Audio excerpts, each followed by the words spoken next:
کسان مزدور کی کہانی۔ کشن ایک چھوٹے سے گاؤں میں رہتا تھا۔ وہ ایک غریب کسان تھا جس کی زندگی کا سارا دارومدار زراعت پر تھا۔ ہر روز وہ اپنے کھیتوں میں کام کرنے، بیج بونے، اپنی فصلوں کی دیکھ بھال کرنے اور اپنی محنت سے زمین کو زرخیز کرنے کے لیے جلدی اٹھتا تھا۔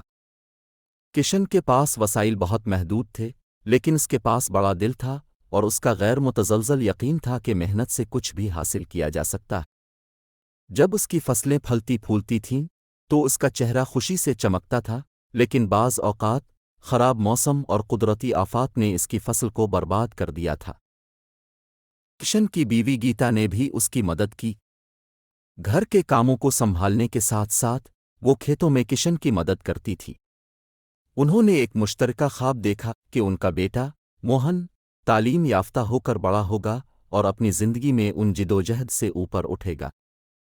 ایک سال جب خشک سالی پڑی اور فصلیں تباہ ہو گئیں تو کشن بہت مایوس ہو گیا۔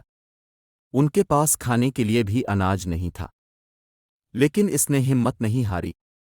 اس نے گاؤں والوں سے مدد مانگی اور انہوں نے مل کر اس کے کھیت کو دوبارہ تیار کرنے کا کام کیا۔ آہستہ آہستہ کشن کی محنت اور برادری کے تعاون سے اس کی فصلیں ایک بار پھر پھلنے پھولنے لگیں۔ ان کی کوششیں رنگ لائیں اور ان کے بیٹے موہن نے بھی اپنی پڑھائی میں شاندار کارکردگی کا مظاہرہ کیا۔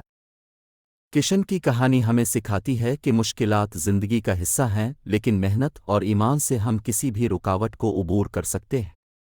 یہ کہانی کسان مزدور کی لچک، عزم اور اجتماعی جذبے کو اجاگر کرتی ہے، جو دیہی زندگی کے جوہر اور زمین پر کام کرنے والوں کو درپیش چیلنجوں کا احاطہ کرتی ہے۔